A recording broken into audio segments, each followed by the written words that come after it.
আমরা কেমন জাতি শুনবেন?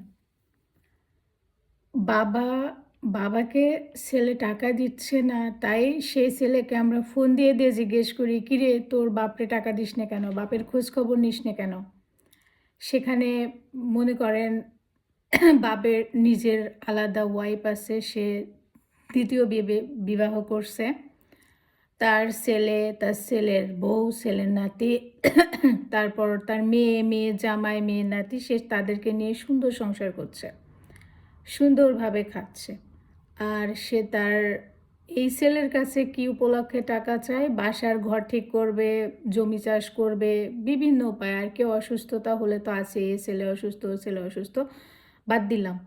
আপনারা যে ছেলেটাকে জিজ্ঞেস করেন যে, "তোর বাবাকে খোঁজ খবর নিস না, টাকা দিস না কেন?" ওই বাবা যে তার ছেলের কোনো কিছু দেখে না, সেই খোঁজ কি রাখেন? ছেলে অসুস্থ আছে, সুস্থ আছে, হসপিটালে ভর্তি আছে, সেই খোঁজ রাখে না।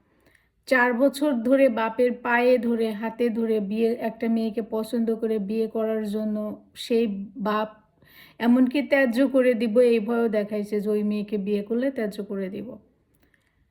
আর বিয়ে এত কিছুর পরেও যখন বিয়ে করছে, বিয়ে করার পরেও ৬-৭ বছর কেটে গেছে, কোনোদিন ওই বাপ সেই মেয়েটার খোঁজ রাখেনি।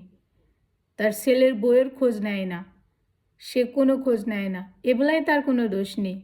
একটা ফোন করে কি ওই বাপরে জিজ্ঞেস করো কেউ যে আপনার ছেলের বউয়ের খোঁজ নেন না কেন? আপনার ছেলের বউকে মেনে নেন না কেন? কি দোষ তাদের? কি অন্যায় তাদের?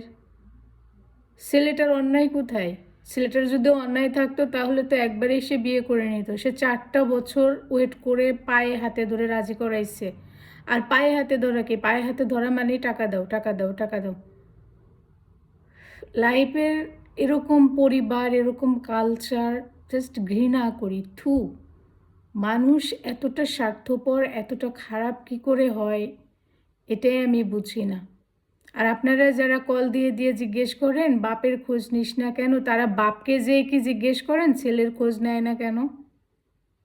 তাকে বাপকেও একটু জিজ্ঞেস করেন যে ছেলের খোঁজ নেয় না কেন? আপনারটা খায় না, পড়ে না, তারপরেও ১০-১১ বছর হয়ে গেল আপনি ছেলের বউয়ের খোঁজ রাখেন না। আপনি অন্য ছেলে মেয়ে নিয়ে আনন্দ ফুর্তিতে আছেন, খুব ভালো আছেন। এটাও একটু জিজ্ঞেস করে দেখো। দুদিকেই সমান থাকো, শুধু এক পেশে করে হবে কি করে? আবার সেই বাপের সাথে যে কেউ দেখা করতে যাক, দেখা করতে গেলেই তাদেরকে বলে, "আমার ছেলে তো আমার কোনো খোঁজই রাখে না, আমাকে কোনো টাকা পয়সাই দেয় না।" মানে টাকা পয়সা দেয় মাঝে, মাঝে, প্রতিদিন তারে কেন দেয় না? প্রতিদিন মানে কি ১০,০০০ না, তাকে ৫০,০০০, ১,০০,০০০ করে টাকা দিতে হবে। এই হচ্ছে তার ডিমান্ড।